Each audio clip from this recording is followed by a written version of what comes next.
I've always wondered how difficult is it to make multiplayer games. So I am a Sunset Destiny YouTuber turned game developer. Since that game is having a bit of a nightmare at the moment, I thought I would try my luck at making some games. So, fresh Unity project. I found this guy on Polypizza covered by a CC0 universal, so I'm pretty sure I can use it. For the basic setup, I sized up the hitbox for the character, added a rigid body for physics, and then also made a simple character controller. Adding the animations wasn't too much stress, and now we can walk around. You can't have a third-person shooter without weapons, so for the next couple of days I worked on the weapon system. I did try and model my own weapons, it wasn't going very well, so I've borrowed some for the moment.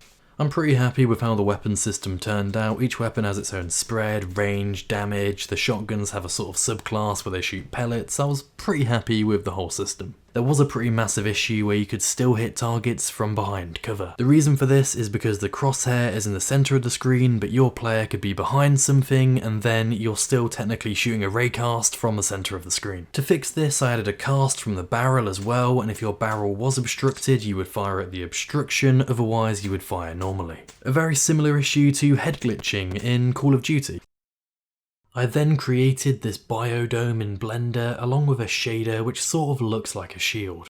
So it's all well and good making this, but I haven't actually talked about my idea for the game. So each team will have a biodome which will serve as their base. Players must protect the egg at the centre of their base. Once that's been destroyed, they can't respawn. Resource generators are all over the map and these will provide materials for upgrades. For example, you could buy upgrades which protect your egg more, upgrade your shield, or even just upgrade your armour or weapons. If you've ever played Bed Wars in Minecraft before, it's heavily inspired by that mode. Anyway, in the comments let me know what you think to that concept and if anything wasn't very clear.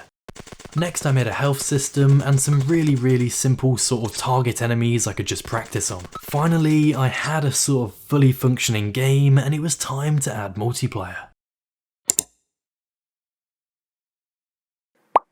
After a week of bug fixes and headaches, I can say I sort of have netcode for game objects working in the project. This was a nightmare. I thought I had done the right thing by making the core mechanics first, but I ended up rewriting majority of my scripts. During this time, I added a double jump system to the game and also started prototyping this lobby. This would be the pre-game menu before you join a match. At the moment, I am thinking of doing teams of 2 or 3, but I might do a solo mode as well.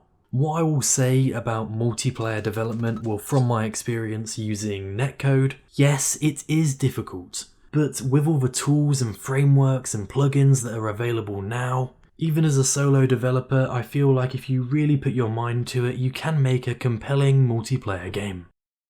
I also started on the resource generators you saw earlier, so we've got this apple tree which drops apples, which I'm thinking might be some sort of currency. So it's very buggy and the UI looks horrible, but multiplayer is working. Anyway, subscribe to the channel, like the video, and leave any suggestions for the game in the comments. But if I were to finish the game, I do have a lot of ideas.